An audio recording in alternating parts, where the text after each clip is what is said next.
Aquarius 3, a deserter from the Navy. This degree is about refusal to accept the unacceptable. Now, of course, somebody who has signed up in the military, they don't have the choice anymore about what to do or where to go. They've bound themselves into this very strongly disciplined society.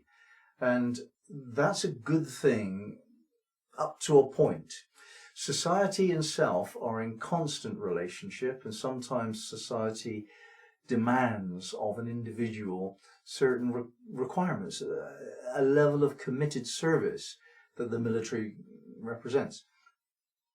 And up to a point, that's an acceptable formula, acceptable contract for an individual to make with society. But beyond that point, it is not.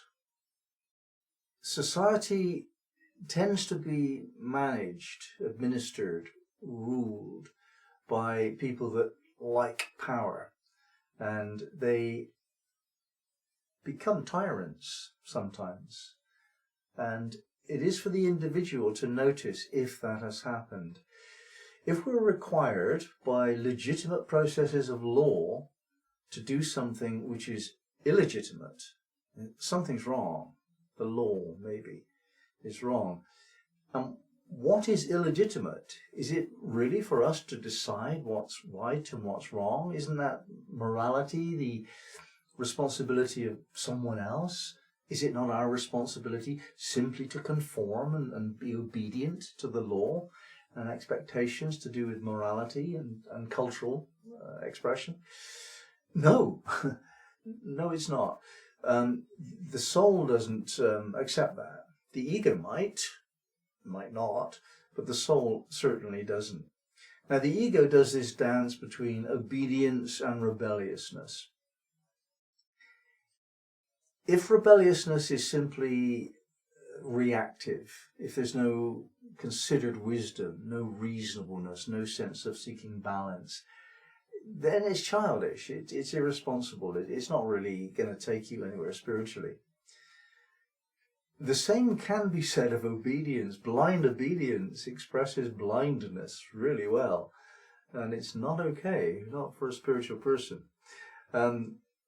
Neither of these two conditions is the path for a real seeker.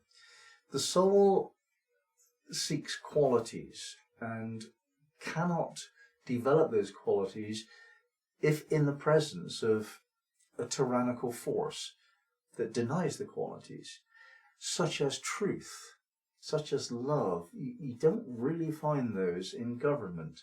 Politicians will never tell the truth. And it's not their interests actually to love any individual. Their responsibility is to ensure the continued well-being of the society as a whole, not for the individual. But it may be that individually I really do have requirements that go against what society generally wants, because law and morality, they represent the general case, not the individual. And there are plenty of occasions when the individual simply must act according to his or her own conscience. This is the highest determinant of the right thing to do. Not law, not religious teachings at all. Personal conscience. That the body is designed to know when something's going wrong. If we try and do something which is not right for us, then the body will tell us. And it's interesting, if you ask somebody to explain something to you and they're a little bit embarrassed, they'll laugh, won't they? They'll have this little titter, and it's meant to kind of soften things. Well, embarrassment is a gentle form of shame. Shame, a gentle form of guilt. If you're expressing embarrassment, it's because, according to your conscience now, your conscience is telling you, I'm uncomfortable with what you've done. That's wrong, And to escape accountability for that, we have this little laugh, just to brush away the implications that we've not acted according to our own conscience. the deserter in the Navy has acted according to his own conscience, we shall say. And he's done something illegal for which he'll pay the price. Very interesting. One of my students has a story to tell about this. Her father's her Saturn is conjunct this degree in her chart, and in her case, Saturn is a good metaphor for her father. Her father was brought home during his wife's pregnancy by her urgent plea and deserted the Navy to do so. He went absent without leave in order to take care of his wife's emotional needs. He decided on some level to tune into his soul's imperative. You must go and be with your wife. She's giving birth. She needs you. The Navy doesn't right now. And he took the consequences of that. And I admire that man. Now, to live in a society which has requirements of us, which are wrong for us, with which we do not approve, that sounds bad, but it's not bad, it's good. We want that. If we're seriously concerned with self-development, we can't do that unless there's grit, friction, some conflict. That's required. Without this grit, we can't move. It's like walking on ice. You can't do it. You need the friction to walk. If you try going uphill without friction, you can't. You need friction to climb. And the friction that we have to deal with in our lives very often comes from the rules of society.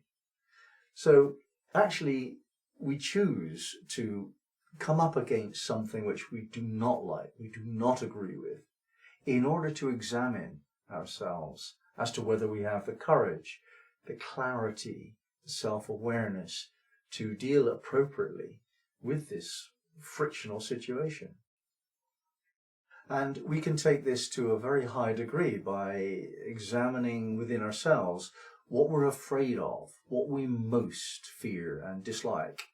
And when we've reached that wisdom, walk towards it. Face your fears down. Because if you don't master them, they will master you. During the process of our coming up against different forces, society forces, and meeting conflict, what occurs then is the need for us, a demand for us to examine ourselves.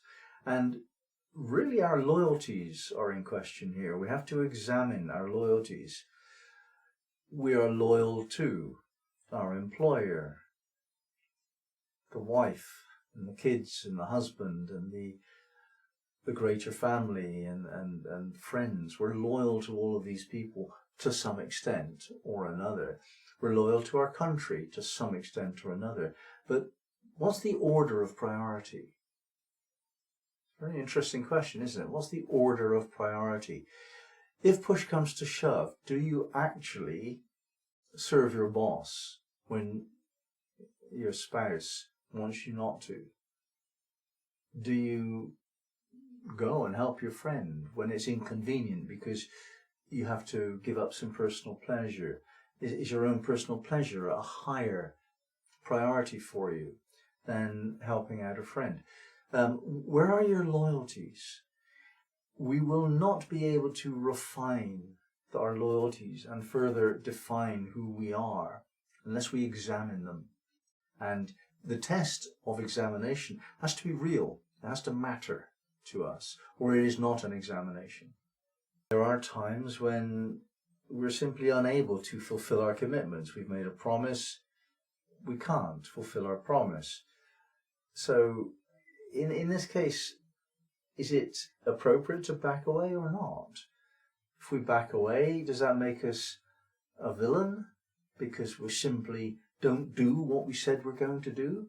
Or a hero because we're following the voice of the soul and not the dictates of a tyrannical society that expects us to conform? when we can't, when it's beyond us to conform. We said yes because we were bullied, and now we find actually the appropriate answer would have been no, but I didn't know at the time. Hero or villain, if you walk away. Well, that's your choice. That's your decision to make.